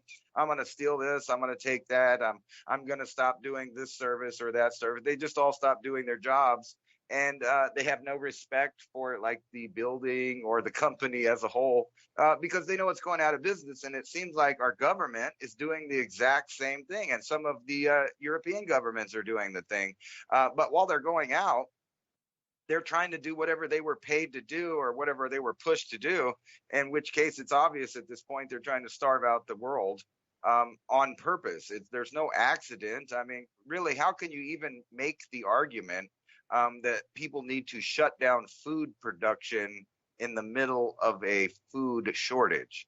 The concept on its face is insane. So that it can't be any rational people deciding this, and I don't think it's going to work. I think that what's going to happen, and it might be planned that way, is that we're going to have another shooting incident where they shoot at some farmer's kid like they did the other day. They shot live rounds at a tractor and tried to say he ran him over, but the video shows he clearly didn't go anywhere near them. They just shot live rounds at him. What would happen if that 16-year-old farmer kid died? Depending on who his parents were, that could have been the start of a world war, literally, because of the shatter belt situation. And like you said, you pointed out, all of the other countries in Europe are facing and going through the same obstacles. They're being invaded from other continents. They're being told they can't grow food. They're being told that their property isn't their property, and that their heritage of whatever kind it is, good or bad, they can't even claim that or have a history or be a people. They use words like nationalists, trying to link people to fascists, when actually the groups are the fascists that are trying to turn off production of human industry. And that's what they're doing. They're trying to turn off humans and human industry that keeps everybody in the world fed. I don't know what the percentage is, like I said, but I know that a lot of meat comes out of there that feeds Europe, a good portion of it. And then, you got 30% of whatever grain would be coming out of the Ukraine that was going to feed Europeans. And then the whole idea that everywhere is going to turn off their energy, which is ridiculous. That's where they're attacking the United States more, it seems. They want to just take all of the inherited wealth that's left out there and suck it up with higher bills, higher gas, higher energy, higher food prices, and wait till they start messing with private property. And what do you think about, this whole idea about the military dropping its requirements? That kind of leads into another subject. It clearly shows to me that they are prepared, or they are planning on reinstating the draft. Now, that's just my opinion. They haven't done that. But I wouldn't see it that far-fetched if Congress passed the draft and reinstated it again, because, if you've been paying attention, we have been escalating the war in the Ukraine by sending them new weapons, and several Americans, several British people, they're upping the ante over and over again. And I just basically saw Putin saying, what is wrong with the West? Have they lost their mind? They know that any war like this will starve out the world. And, they know that. We know that. So what are we doing? And why is our leaders doing that?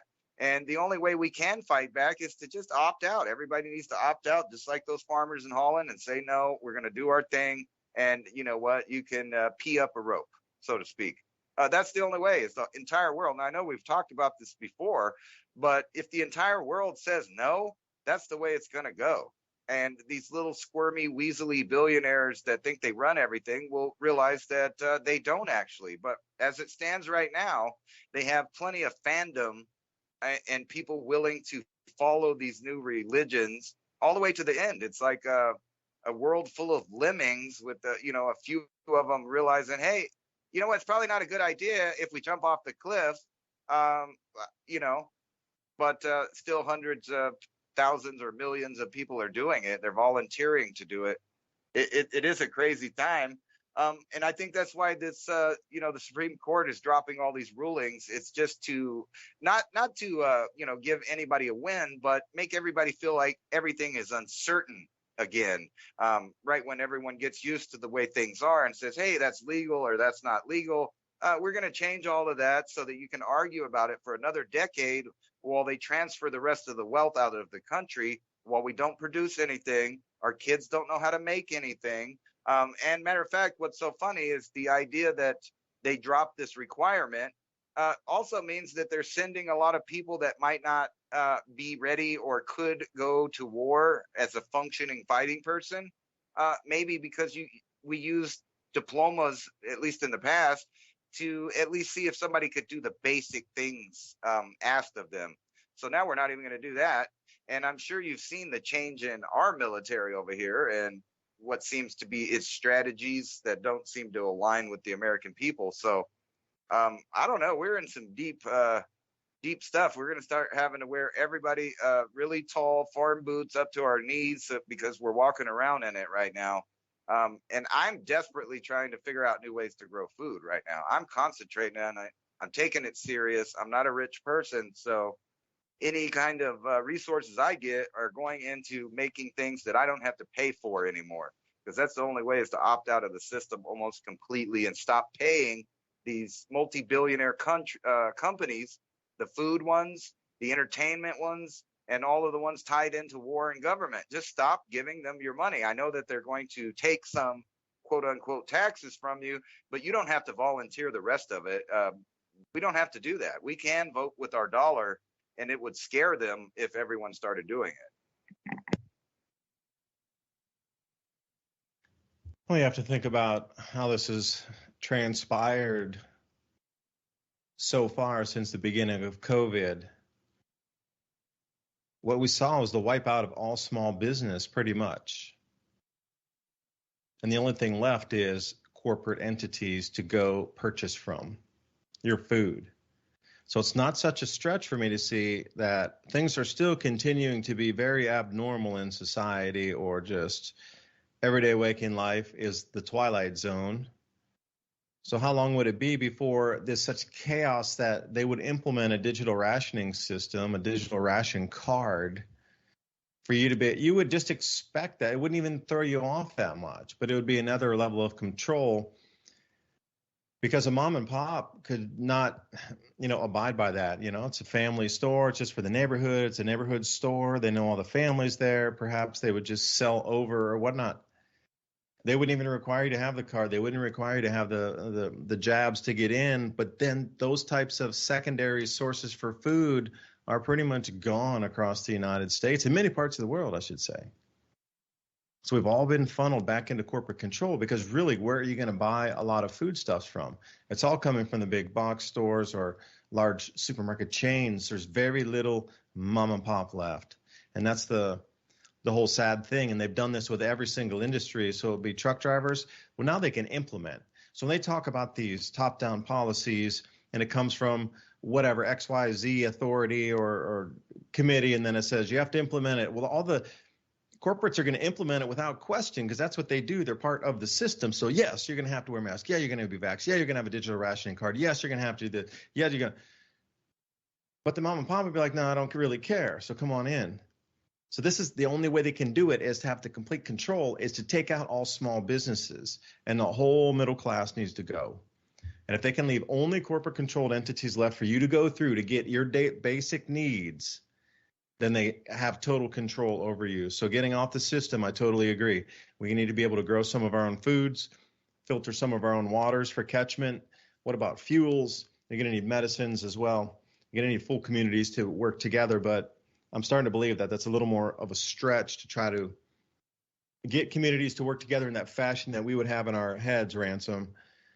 Like, we're growing foods, we're trading, we're, building off of each other's skills and the strengths of their skills to have a resilient community.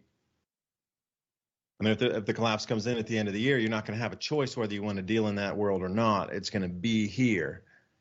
So, it seems like people are going to pull back into their little shells, and hang like a turtle would, pull back in danger.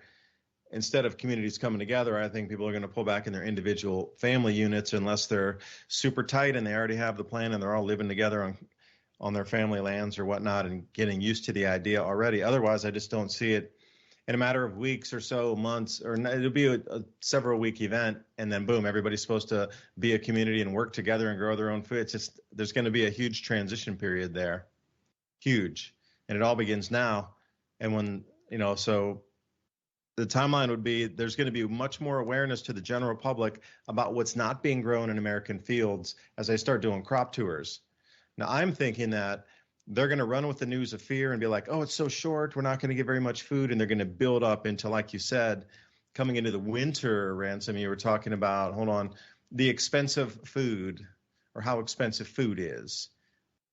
All winter, moving into the winter, bringing in the digital rationing card. So it has to begin with that drip feeding of there won't be enough food. American farmers can't grow it. European farmers can't grow it. Europeans are blocking all the roads. All the farmers they didn't grow anything. Black Sea regions down, no fertilizers, grain exports suspended. India, resource nationalism. China, resource nationalism. Everybody, resource nationalism. And suddenly there's not enough and Brazil stops exporting too. That's where they're going with all this, and the expensive food narrative building as we move up to the winter of discontent. Oh, did I say dark winter? This is the winter they're talking about. Yeah, I'm looking at this picture of this meat. It looks like it's in the UK there. It's in a little plastic box with a lock on it. So just let that sink in. And on top of it is a little design that says protected by GPS. I see that. That's scary. Right. So we're in the future where your steak is tracked via satellite to your home. So they know how much meat allotment you're eating. And remember, the UK is the one that was pushing these ideas like in the future you would only eat meat on your birthdays and stuff. And you said this thing, I don't know, in the last hour, I think, talking about all the abandoned railroads. And ironically, I had a tab open that was just showing all of these different maps, just for entertainment population and all of these weird maps of the United States. But I found this one on the list, abandoned railroads throughout the United States. And when you look at this map, you will realize that we are kind of, boned, I guess is the right word. I mean, I don't want to curse. I'm trying to fit the right word, but look at all of these railways, and they show some in Canada, and you can see from this map that all of the old way that we used to transport things is gone. These are all abandoned railroads right here. These are ones that were abandoned just to be abandoned. This doesn't even account the ones you were talking about that have been destroyed from the earth moving, things like that. These are just ones that are completely done. They don't use them anymore. And the sheer number of them makes you realize that this old style of distribution that got everything everywhere in the U.S., it doesn't work anymore. So it's not like they're just going to jump back on it and start shipping people to remote or not people, excuse me. That might have been a Freudian slip. I mean, shipping products to these remote areas. We do have the interstate and highway system. But I did notice a article that I wanted to talk about. Well, could I ask you? So, yeah, Ransom, can you zoom that map up right where your cursor was? Can you zoom that map up so I can get it bigger right there? Because if you come in just above the Florida Panhandle, it looks like a Big Dipper right there.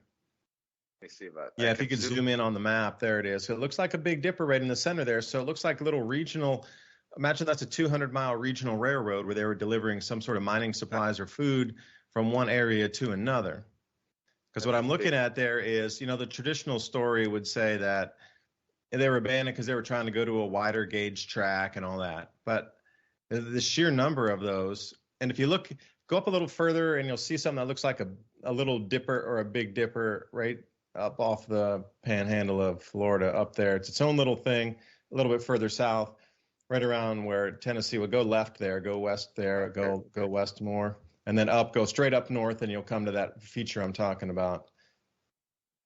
Yeah, right there. Stop. Yeah, okay.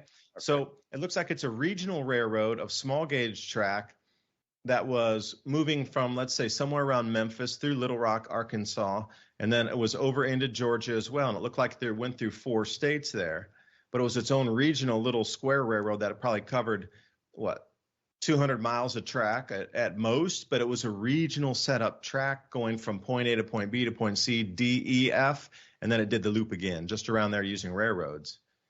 But it looks like there was a lot of connection up Minnesota and South Dakota as well. Like, why are all those railroads gone? Didn't they? I don't know. There's a missing chapter of history when we look at this thing here. You can't tell me that that's the reason that they just went up to wider gauge railroad and they abandoned all these hundreds, if not thousands, of railroads through the U.S. That's crazy. That's just like, I can't even believe that after seeing this map. There were they were trading regionally, and look at that big loop out in Colorado there around there's that big loop going through Kansas out into southern Colorado there. That's it looks like a loop of itself, of just a train that would go around in a loop, like it would go around the whole city. Well, this will go around 3 or 4 states. Yeah, go south a little bit. That thing that looks like a loop. Yeah, they got several loops here, and even but it looks like it was already made regional transportation and regional trading with those smaller gauge rails that were set out sometime in the past, in the recent past, 1800s and up. So I mean, you got to wonder how connected they really were in the 1800s with all those railroads. Like, that's insane, that map right there. Yeah, this it says it was 1827 when most of these were completely constructed there. So that's 1893 economic panic that halted many projects. Wait, 1827, the way our imaginations take us to 1827, there was no railroads covering tens of thousands of miles of tracks in America. We're really at the tens of thousands of miles, if not more, of that track map that I'm looking at from 1827. There could be 50,000 miles of track right on that map there that's been abandoned for small gauge. What? They were supposed to be riding horses. That's it. And you got 10,000 miles plus 50,000 miles of track sitting there. No. See, there you go. That's a complete rewritten, erased piece of history. All those were connected by rail. That was a vast society based off that map. Yeah, and that whole economy idea is kind of gone and been taken over by the billionaires. People could ship things all over the place during this time too. Even out in the prairie, you could get stuff that was just, invented on the East Coast or whatever, and people were getting it. It might have took you several months to get it, but you did get it. And kind of the reason it was weird, because I was looking at this map earlier and you brought that up, and then I just remembered it had one of these abandoned railroad maps in it. But I don't know if you saw that. So in the EU, think about what's going on there with the farmers and everything, and then add in this idea that according to them, all new cars are going to have black boxes on them. So you can't go anywhere or do anything in a newer car without them knowing where you went. As a matter of fact, if you just so happen to stop and get a steak, then you're doubly, triply, quadruply or more times tracked and traced. Just the idea that people don't realize how many ways they're actually being manipulated on a micro scale, from the beef, and then they want to track everywhere you go. And then on top of that, like I said, this whole idea of cutting off big swaths of area on the earth that you just can't go because they closed the road for the environment. And if you did go in there, guess what? They'll track you. It looks like they want to know even when you have a steak dinner. That is the micromanaged world that we live in. And now they're going to tell you there's not enough food. So you're going to be happy, when you go to the store and you find this block of cheese locked up in a case, right? Protected. It's protected. You can't have those shoplifting the cheese. And you know what the black box is in those cars? I'm wondering now. You're driving along and you might exceed the speed limit a couple times here and there. What if they send you a bunch of fines at the end of the month based off your metadata on your black box on your car? Like, you sped 13 times, so here's your fine each time. They give you a whopping bill at the end of each month because you went over your security protected peanut butter. Like, really? This is the world we're in. Security protected peanut butter. Look at this one. This is multivitamin. So they even want to know, are you taking your vitamins? This way they can tell exactly at the point when the population is the most depleted, the most malnourished. They'll know. I mean, think about the metadata involved in your shopping. You could imagine whatever you want. Let's say there's no nefarious purposes behind this. They even have the new toilets. I'm sure you saw the toilets the last couple of years that are they're wanting to put in all kinds of places that screen the material and give a diagnosis. So they're tracking it all the way through the human body. And they'll know exactly when your health is the best or the worst, all the way through the whole nation if they're doing this. I mean, imagine that. If you come back to the store at the end of when you're supposed to run out of these, what is this? This is omega-3, and these are multivitamins in this picture. They are keeping track all the way to your house. They even know if you got robbed on the way home, like if you gave them to somebody else. But do you think you could remove that? It says security protector, but they're saying, all right, yeah, you're right, because you would take that out of the store into your car and then just take it home with you. You wouldn't think to take it off in the parking lot and throw it in their garbage can. I do, but yeah, most people are already used to this because of all the other products. So most of their food's like that. And then most of the modern refrigerators, this is an old conspiracy theory that's now old and not a theory, but all of the smart devices in your house, there's plenty of pre-order, it'll keep ordering for you. It's tied into the Alexa and all of that stuff. Smart refrigerators that know which products you brought home and put in there, and it scans these little codes off of it. And that's been happening for a long time. And then it gets really scary when you combine what they're saying about rationing, because now they're going to know who got their ration and who got more than their ration. You could just imagine this down to a micro scale of each individual. And, when they're trying to micromanage your healthcare and what you eat, can you imagine them knocking on the door because you said something maybe on a social media platform that you wanted more calories in your diet? Turd meter. Turd meter. Yeah, imagine, too, where they could start to do the same filtering of your shower water. And imagine if some substance came up like gunpowder on your hand or something. You know what I mean? Coming through the skin. Thanks for joining us tonight. Ransom, Godwin, and David DuByne signing off. see how the food protests go to change our world. See you next week. Thanks for listening, and bye for now.